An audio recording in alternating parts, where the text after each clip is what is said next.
السلام علیکم۔ ایک زمانے کی بات ہے، ایک بڑے اور خوشحال ریاست میں ایک مغرور شہزادی رہتی تھی جس کا نام نورین تھا۔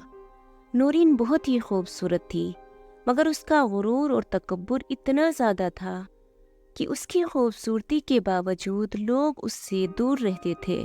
شہزادی نورین کا خیال تھا کہ دنیا میں اس سے زیادہ خوبصورت اور اعلیٰ کوئی نہیں ہے۔ وہ اپنے والدین، خادموں اور عوام سب کو کمتر سمجھتی تھی۔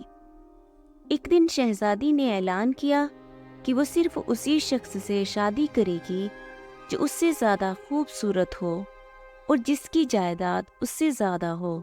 ریاست کے مختلف حصوں سے بہت سے شہزادے اور امیر لوگ شہزادی کے ساتھ شادی کی خواہش میں آئے، مگر نورین نے سب کو رد کر دیا۔ ایک دن ایک بوڑھا فقیر ریاست میں آیا۔ اس نے نورین کے غرور کی کہانیاں سنی اور اس سے ملنے کا فیصلہ کیا۔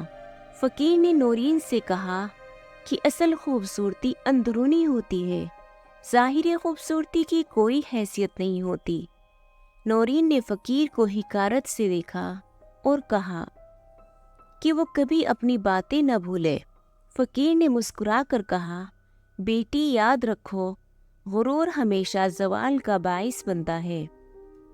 نورین نے اس کی باتوں کو نظر انداز کر دیا۔ چند دنوں بعد نورین کے والدین نے اعلان کیا کہ وہ ریاست کی عوام کی فلاح کے لیے ایک بڑا میلہ منعقد کریں گے، جس میں ہر شخص کو شرکت کی دعوت دی گئی۔ میلے میں نورین بھی موجود تھی۔ اس نے پہلی بار عوام کو قریب سے دیکھا۔ وہاں اسے ایک نوجوان لڑکا ملا جس کا نام علی تھا۔ علی غریب تھا، مگر اس کا دل بہت بڑا تھا۔ اس نے نورین کو بتایا کہ زندگی کی اصل خوبصورتی دل کی خوبصورتی ہے۔ آہستہ آہستہ نورین کو علی کی باتیں سمجھ میں آنے لگی۔ اس نے اپنے رویے میں تبدیلی لانا شروع کر دی اور عوام کے ساتھ محبت اور عزت سے پیش آنے لگی۔ کچھ عرصے بعد نورین نے علی سے شادی کر لی اور دونوں نے مل کر ریاست کو خوشحال بنانے کا عزم کیا۔ نورین کی بدلتی شخصیت نے عوام کے دل جیت لیے اور وہ ایک مثال بن گئی کہ غرور اور تکبر کسی کو کچھ نہیں دیتے، بلکہ عاجزی اور محبت ہی اصل خوبصورتی ہے۔ شادی کے بعد نورین اور علی نے مل کر ریاست کی بھلائی کے لیے کئی کام کیے۔ انہوں نے عوام کے مسائل کو سمجھنے کے لیے باقاعدگی سے ملاقاتیں شروع کی اور ان کی مدد کے لیے منصوبے بنائے۔ نورین نے تعلیم، صحت اور روزگار کے مواقع میں بہتر لانے کے لیے کئی اقدامات کیے۔ علی کا خیال تھا کہ ریاست کی ترقی کے لیے سب سے پہلے عوام کو تعلیم یافتہ بنانا ضروری ہے۔ اس نے نورین کی مدد سے کئی اسکول اور کالج کھولے جہاں بچوں کو مفت تعلیم دی جانے لگی۔ نورین نے خواتین کی تعلیم پر خصوصی توجہ دی اور ان کے لیے مخصوص ادارے قائم کیے تاکہ وہ بھی معاشرے میں اہم کردار ادا کر سکے۔ نورین نے اپنی محل کی زندگی کو ترک کر کے عوامی زندگی اختیار کی۔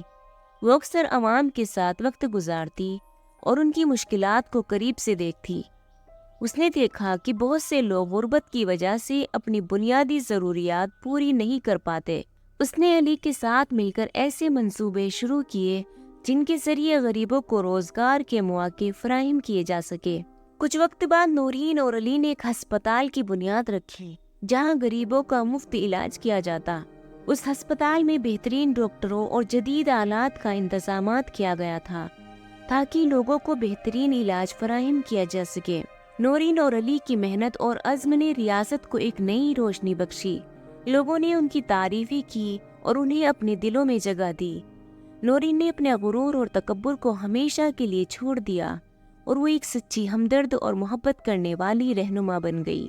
ریاست میں خوشحالی اور امن کا دور دورہ ہو گیا۔ نورین اور علی کی کہانی لوگوں کے لیے ایک مثال بن گئی کہ کس طرح محبت، عاجزی اور خلوص دل سے انسان اپنی اور دوسروں کی زندگی میں مثبت تبدیلی لا سکتا ہے۔ یہ کہانی ہمیں یہ سبق دیتی ہے کہ جب ہم اپنی خامیوں کو تسلیم کر کے ان پر قابو پا لیتے ہیں اور دوسروں کے لیے محبت اور خدمت کا جذبہ رکھتے ہیں تو ہم نہ صرف اپنی بلکہ دوسروں کی زندگیوں میں بھی بہتری لا سکتے ہیں۔ دوستوں اس طرح کی کہانی دیکھنے کے لیے ہمارے چینل کو سبسکرائب کریں، لائک اور شیئر کریں۔ شکریہ۔